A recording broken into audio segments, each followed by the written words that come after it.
संसदेत नारी शक्ती वंदन विधेयक हे बिल आणण्यात आले।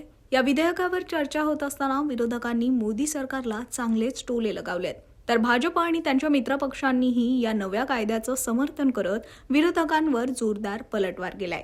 राष्ट्रवादीचे खासदार सुनील तटकरे यांनीही विरोधकांवर प्रहार करत पंतप्रधान नरेंद्र मोदी यांनी ऐतिहासिक विधेयक आणल्याचं सांगत कौतुक केलं। यावेळी तटकरेंनी दिवंगत नेते अजित पवार यांचीही आठवण काढली। पाहूया। धन्यवाद। श्री सुनील तटकरे जी।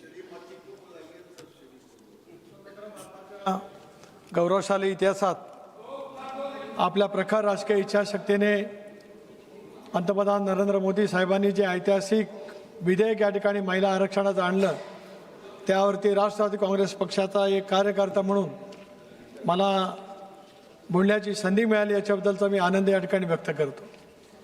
धर्म, जात, सामाजिक समतेचा आयुष्यभर विचार करणारा विकास पुरुष अजितदादा आज हयात असते तर त्यांनी या विधेयकाचं अतिशय अंतःकरणापासून त्या ठिकाणी स्वागत केलं असतं। शिवशाहू फुले आंबेडकरांचा महाराष्ट्राच्या पुरोगामी विचाराला बळकटी देणारा निर्णय मोदी साहेबांच्या नेतृत्वाखालच्या सरकारने या ठिकाणी घेतलेला आहे। मला या गोष्टीचा खचितच अभिमान वाटतो की महाराष्ट्रामध्ये ज्यावेळेला लाडकी बहीण योजना राबवली गेली त्याला विरोधकांनी विरोध त्या ठिकाणी केला, त्यामुळे महाराष्ट्रामध्ये विरोधकांचं पानिपत होत असताना महायुतीला प्रचंड प्रमाणावरचं बहुमत त्या ठिकाणी मिळालं। आज हे विधेयक या ठिकाणी आणलेलं असताना महिला विधेयकाला विरोध करण्याचं धारिष्ट आज या ठिकाणी विरोध दाखवू शकत नाहीत आणि म्हणूनच डिलिमिटेशन कमिटीच्या नावाने, कमिशनच्या नावाने या विधेयकाला विरोध करण्याचं पाप दुर्दैवाने या ठिकाणी केलं जात आहे। गेल्या अनेक वेळेला हे विधेयक आणण्याचा प्रयत्न काँग्रेस सत्तेवरती असताना केला गेला, परंतु त्यांना ते विधेयक केवळ दाखवण्यापुरती आणायचं होतं, प्रत्यक्षात त्याची अंमलबजावणी करण्याची पाऊलवाट करायची नव्हतीच। पण मोदी साहेबांनी कणखरपणा त्या ठिकाणी दाखवला। अशा वेळेला या महिला विधेयकाला विरोध करण्याचं धारिष्ट राजकीयदृष्ट्या ते करू शकत नाहीत।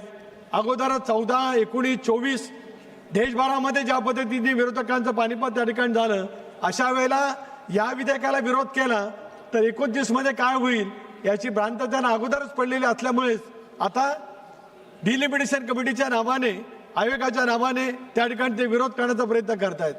मी काँग्रेसच्या नेत्यांची भाषणे या ठिकाणी ऐकली। आत्तापर्यंत ज्या ज्या वेळेला या देशामध्ये नवीन मतदारसंघाची पुनर्रचना झाली ती काँग्रेसच्या कालखंडामध्ये झाली।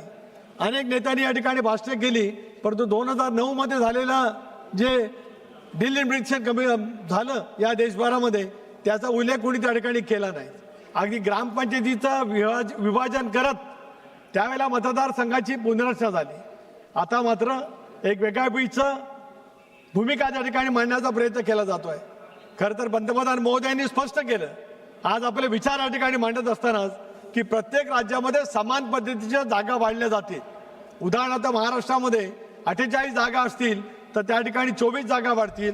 तामिळनाडूमध्ये सुद्धा त्या ठिकाणी ज्या काही जागा आहेत त्या तामिळनाडूच्या जागा ज्या 39 आहेत त्याच्यामध्ये 59 जागा त्या ठिकाणी होतील, 20 जागांची त्या ठिकाणी वाढ होईल।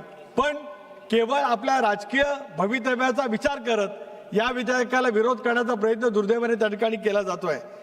जात न्याय जनगणना करण्याच्या बाबतीमध्ये राष्ट्रवादी काँग्रेस पक्षाचं पूर्णपणाचं समर्थन आहेच, ते योग्य वेळेला योग्य पद्धतीने त्या ठिकाणी होईलच। पण 2029 ची निवडणूक या पद्धतीने झाल्याच्या नंतर मग आपल्याला काय होईल याचा विचार दुर्दैवाने त्या ठिकाणी केला जातोय। राष्ट्रवादी काँग्रेस पक्षाच्या वतीने या विधेयकाचं मी समर्थन करतो, अभिनंदन करतो पंतप्रधान महोदयांचं। केवळ माझ्या वतीने नव्हेच तर राष्ट्रवादी काँग्रेस पक्षाच्या वतीने करतो। महाराष्ट्राच्या पहिल्या उपमुख्यमंत्री, राष्ट्रवादी काँग्रेस पक्षाचे राष्ट्रीय अध्यक्ष सुनेत्राबाई पवार यांच्या वतीने सुद्धा या विधेयकाला पूर्णपणाचं मी पाठबळ त्या ठिकाणी देऊ इच्छितो आहे। हे शेवटी गेल्या अनेक वर्षापासून लोकसभेच्या जागा वाढल्या नाहीत, विधानसभेच्या जागा वाढल्या नाहीत, 60 वर्ष या जागा वाढलेल्या नाहीत। अशा वेळेला 542च्या 850 झाल्या तर त्याच्यातून आपल्याला चिंता वाटण्याचं काय कारण आहे? लोकसंख्येमध्ये इतकी वाढ झालेली आहे। पूर्वी त्यावेळेला मतदारसंघ लाख, सव्वा लाख विधानसभेचे होते, 7, 8, 9 लाखापर्यंत लोकसभेचे मतदारसंघ होते। आता 20 लाखाच्या आसपास लोकसंख्या त्या ठिकाणी गेली असतानाच अशा वेळेला मतदारसंघाची संख्या वाढणं हा सुद्धा दूरदृष्टीने विचार त्या ठिकाणी पंतप्रधान महोदयांनी केलेला आहे। त्यांच्या गेल्या अनेक वर्षाच्या कारकिर्दीमध्ये या देशाचं हित सांभाळतच जे जे काही निर्णय घेतले गेले त्याच्यामुळेच एका वेगापीचं पोटसूळ विरोधकांच्या मनामध्ये निर्माण झाला असल्यामुळे या विधेयकाला विरोध करण्याचा प्रयत्न त्या डिलिमिटेशन विधेयकाच्या मार्फत आडोसा घेत त्या ठिकाणी करण्याचा केला जातोय.